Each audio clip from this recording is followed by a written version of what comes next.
I'm Marta from Corks and Screw Caps. And I'm Becky. Today we're going to be doing a tasting on a Malbec from Argentina. What we have here is the Bousquet Malbec 2021 to start with. And then we have a Reserva that is also a 2021, and we're going to taste both of those, tell you what we think, and possibly some food pairings that will go along with it. So let's say we start. First, I want to say this is a 14% alcohol wine, and the producer suggests that we drink it around 64 degrees. Now, room temperature does not necessarily mean that you keep these wines in the room, because your room could be 70, 75 degrees, and then your wine is hot. Yeah, we don't want hot wine, okay? So around 64 degrees. This Malbec is essentially, this particular one we're gonna start with is 85% Malbec from Argentina. It's also from the Uco Valley, which is a very small sub-region of Mendoza.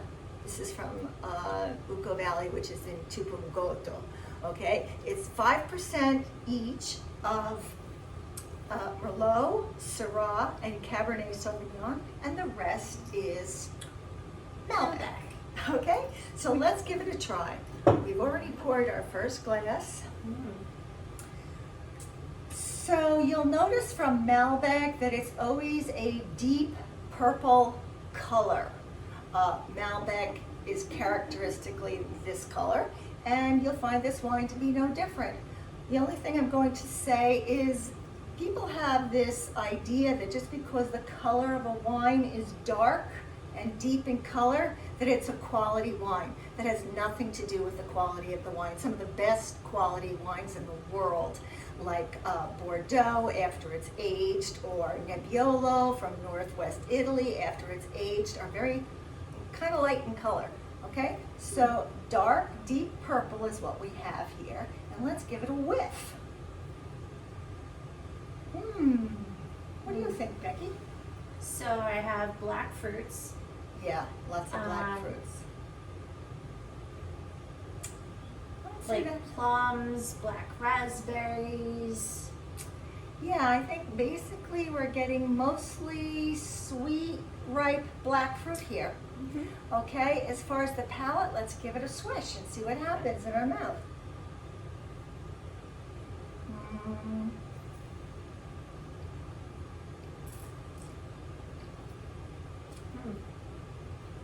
Okay, we've got here a lot of sweet black fruit on the palate too, don't you think? Yes. And then I get a hint of tobacco in there. Yeah, this is a very fresh young wine, so I'm gonna say there's just, like Becky said, a hint of a little bit of tobacco in there. This is the non-Reserva, so this is a little more acidic, I think. Okay. Than the other one, which we tried a little earlier. Its tannins are relatively low, so if you don't like that drying sensation, you might like this. So it's a fresh, young, fruity wine. It drinks a lot like a California wine, I think. Absolutely. Yep. So it has a lot of fruit on the attack, and by the attack we mean the first impression of the wine when you put it into your mouth. So yeah, a lot of ripe red fruit, dark fruit. Yep. And the flavor stays in my mouth long enough. It does have a lingering flavor. Yeah, to be considered a good quality wine. So Becky, you're the chef, and tell me, what do you think, which food pairings would go best with this?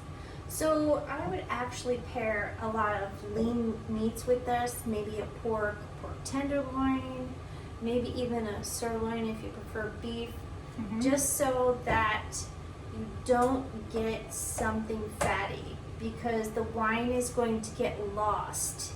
It's going to disappear over the fat from the meat if you were to have like a...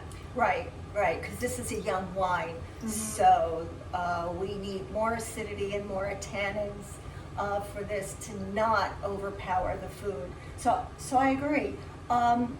And the other thing we can do is, since this is that New World kind of sweet on the attack wine, we can also pair this with something sweet or salty. For example, we could do a hoisin sauce or a teriyaki sauce with the beef or the pork loin, raisins. How about a sharp cheddar?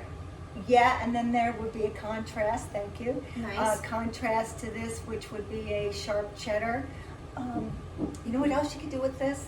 What? Everybody's always busy pairing like these big hearty pizzas with the wine. But don't forget, pizzas don't have to be like these big, like fatty, salty things. You could actually drink this with a nice vegetable or a plain cheese pizza, because you're going to have the tomato sauce to go with it anyway, which makes it a little acidic. So, and it's not a super duper powerful wine, so I think you could go with the cheese or vegetable pizza too. Absolutely. And how much did we pay for this baby? Well, we paid around $16, if I'm not mistaken. Okay, so I think that's fair. What do you think? I think that's definitely fair, especially for all the flavor that you get in this, Mhm. the body, the complexity of this, that would go with a lot of different foods. Yep. So let's move on to the next one. Okay. What have we got next? So we have Bousquet Reserve. It's a Malbec 2021. Okay, reserve. So this is basically a half of a point of a percentage higher in alcohol, and it's also aged about 6 to 8 months in French oak, used French oak. What that means used is that there's not a really powerful, strong, heavy oak influence here. Again, serve this at around the same temperature, and let's take a look at this now. What do you think? Okay. Okay. I notice a little darker color, slightly darker. I'm getting a little garnet, like from that. It's On the just got a rim? little bit of oak to it, just a very slightly different color. Okay. That's because of the oak aging here. Yep. Let's give it a go. Again, I get all of those black fruits. Mm-hmm. Like we talked about the California style, where you get a lot of that bouquet of ripe red fruit. Yeah, you know what else I'm getting is a little bit more leather on this one. A little bit, just a little bit. This is not a super leathery, tobacco-y kind of wine like maybe Bordeaux, aged Bordeaux might be. But again, for the price point, I'm getting a little bit of that behind there. Little notes of tobacco. But this got a lot of really intense black fruits in this, people. So this is a good wine too. This is a little bit higher in price. I think this is what we paid around 18. 18. We paid around 18 for this. For a couple of extra bucks, it's a little bit nicer wine. This one seems to have a little more tannins, a little Right. more, as we call it, structure on this. True. Just ever so slight. Right. So Becky mentioned the word structure. That would be a little bit more tannins, a little bit more acidity, a little bit more flavor. All in all, this is a very nicely balanced wine. So I think this would, however, go a little bit better with some fattier foods. Yeah, maybe Take some it away, Becky. short ribs. Short ribs. Short ribs. Maybe some Gouda, like aged Gouda. This would go great with that. Oh yeah, aged Gouda, because the regular Gouda is a little bit too It's- soft yeah, and it's wimpy. softer, Wimpy. Softer Right. style, Right. milder. I This aged Gouda tends to be a little more agree. Saltier. saltier, yes. Yeah, right. And you could also probably do like lamb with this. 'Cause Yes, this is a definitely. Pretty, Yeah, like Yeah. a stew as well. I think this would go great with that. Yep. Some other medium hard cheeses. Mm-hmm. So we're not talking super hard and salty cheeses like a Parmigiano Reggiano, and we're not talking, something really soft like a Havarti. That would be, that cheese would get swallowed up and eaten alive, no pun intended, by this wine. Okay. You're making me hungry now. Both of these are considered entry-level wines. Neither of these wines are age-worthy wines, so when you buy it, folks, just drink it, okay? Maybe you save it a year, maybe 2, depending on the vintage. But these are drink-now wines. They're a fair price, and I think that this particular wine here has a little more what we were calling structure, so it's a little bit more toward the old world, meaning French, Italian, Spanish wines, meaning a little more acidity and so on. But personally, it kind of straddles both worlds pretty well, Yeah, I think. I think Okay. so too. Yeah. It's not so offensively dry that if you like a California style, you're not going to like this because it's overly leather, tobacco, dry, tannins.